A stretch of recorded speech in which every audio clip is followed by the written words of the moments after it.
Sins are forgiven. To say it, yeah. I mean, I can say your sins are forgiven. I don't have that authority to forgive your sins, but I can easily say it, because who are you going to tell me your sins aren't forgiven? No one here is going to bear witness. Well, no, he said your sins are forgiven, but no, they're really not.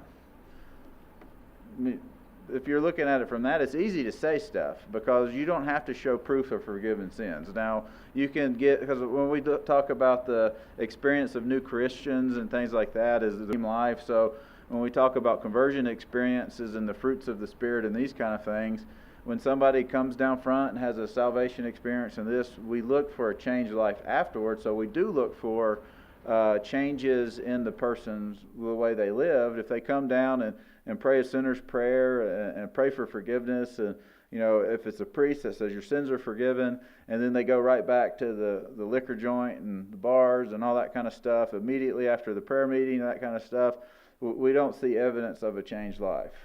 So we do look for those facts. But here Jesus says your sins are forgiven, but in reality you just have to look for the change in a person's heart by their actions from that day forward to see the evidence of what took place on the inside. But it's an internal reality that you can't prove. And about trust in God, all these kind of things. But when we really look at the story from the narrative of Mark's gospel as a whole, in this confrontation between Jesus and the scribes, it's really about Jesus' authority. So we see the scribes coming to Jesus as a rabbi who they want to hear what he has to say, but are questioning really what authority does he have to say these things. And Jesus' example is, I forgive your sins. And then he proves that he forgives his sins by telling the paralytic to pick up your mat and go on your way. And the result is,